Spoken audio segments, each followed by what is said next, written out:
മുഖ്യമന്ത്രി V D സതീശനെതിരെ അതിരൂക്ഷമായ വിമർശനമാണ് ബി.ജെ.പി. നേതാവ് എ.പി. അബ്ദുള്ളക്കുട്ടി ഉയർത്തുന്നത്. വി ഡി സതീശൻ പൂക്കിയല്ല, രാജ്യദ്രോഹിയെ പോക്കിരി മുഖ്യമന്ത്രിയാണെന്ന് അബ്ദുള്ളക്കുട്ടി പറഞ്ഞു. വന്ദേമാതരം വിഭാഗത്തിലാണ് എ.പി. അബ്ദുള്ളക്കുട്ടിയുടെ ഈ കടുത്ത പ്രതികരണമുണ്ടായത്. വന്ദേമാതരം ചൊല്ലാത്ത ഒരേയൊരു കോൺഗ്രസ് മുഖ്യമന്ത്രി വി ഡി സതീശനാണെന്നും അബ്ദുള്ളക്കുട്ടി പറഞ്ഞു. ബി.ജെ.പി. സംഘടിപ്പിച്ച വന്ദേമാതരം സദസ്സിൽ സംസാരിക്കുമ്പോഴാണ് അബ്ദുള്ളക്കുട്ടി മുഖ്യമന്ത്രിക്കെതിരെ രംഗത്ത് വന്നത്. സ്വാതന്ത്ര്യദിനത്തിൽ കോൺഗ്രസ് ആസ്ഥാനത്ത് വന്ദേമാതരത്തെ തടസ്സപ്പെടുത്തുന്ന കാഴ്ചയാണ് കണ്ടത്. ഭാരതത്തെ സോണിയാഗാന്ധി നന്ദിയില്ലാതെ അപമാനിച്ചുവെന്നും ഈ നിന്ദ രാജ്യം പൊറുക്കില്ലെന്നും അബ്ദുള്ളക്കുട്ടി പറയുന്നു. കേരളത്തിൽ വി ഡി സതീശൻ വന്ദേമാതരം ഒഴിവാക്കിക്കൊണ്ടാണ് സ്വാതന്ത്ര്യദിനം ആഘോഷിച്ചത്. ഇവിടുത്തെ ജമാഅത്തെ ഇസ്ലാമിയുടെ മുഖ്യമന്ത്രിയും മുസ്ലിം ലീഗിന്റെ അടിമയുമാണ് വി ഡി സതീശനെന്നും തെളിയിച്ചിരിക്കുകയാണെന്നും അബ്ദുള്ളക്കുട്ടി ആരോപിക്കുന്നു. ബി.ജെ.പി. ദേശീയ നേതൃത്വം പുനഃസംഘടിപ്പിക്കപ്പെട്ടപ്പോൾ അബ്ദുള്ളക്കുട്ടിയെ ദേശീയ ഉപാധ്യക്ഷ പദവിയിൽ നിന്നും ഒഴിവാക്കിയിരുന്നു. അതിനു പിന്നാലെ അബ്ദുള്ളക്കുട്ടി ബി.ജെ.പി. വിട്ടേക്കും എന്ന തരത്തിലും ചില വാർത്തകൾ പ്രചരിച്ചിരുന്നു. എന്നാൽ അതെല്ലാം വ്യാജ വാർത്തകളാണെന്നും അബ്ദുള്ളക്കുട്ടി തന്നെ പറയുന്നുമുണ്ട്. ബി.ജെ.പിയുടെ പുതിയ ദേശീയ ഭാരവാഹി പട്ടിക വന്നപ്പോൾ കേരളത്തിലെ ചില മുഖ്യധാര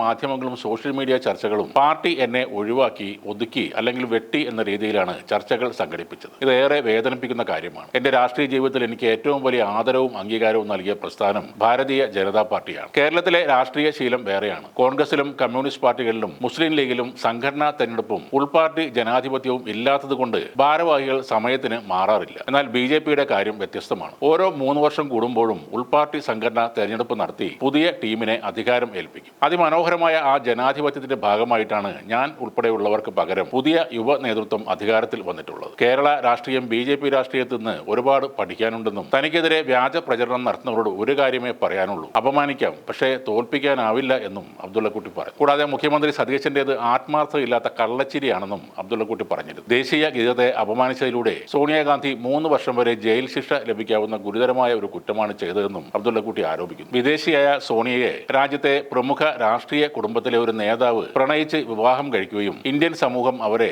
വളരെ ബഹുമാനത്തോടെ തന്നെ സ്വീകരിക്കുകയും ചെയ്തു. എന്നാൽ ആ പുണ്യഭൂമിയെയാണ് സോണിയ ഇപ്പോൾ നന്ദിയില്ലാതെ അപമാനിച്ചതെന്നും ഈ പ്രവൃത്തിക്ക് ഒരിക്കലും മാപ്പില്ലെന്നും അദ്ദേഹം പറഞ്ഞു. വി ഡി സവർക്കർ അടങ്ങുന്ന സ്വാതന്ത്ര്യ സമര സേനാനികൾ ഉറക്കെ പാടിക്കൊണ്ട് ബ്രിട്ടീഷുകാരെ വിറപ്പിച്ച ആ ദേശീയ ഗീതത്തെയാണ് സോണിയയും സതീശനും അധിക്ഷേപിച്ചത്. അതുപോലെ രാജ്യദ്രോഹികളായ CPM-കാർ ഗാനത്തിന്റെ മുഴുവൻ ഭാഗങ്ങളും പാടുമെന്ന് ആരും പ്രതീക്ഷിക്കുന്നില്ല എന്നും അബ്ദുള്ളക്കുട്ടി അഭിപ്രായപ്പെടുന്നു.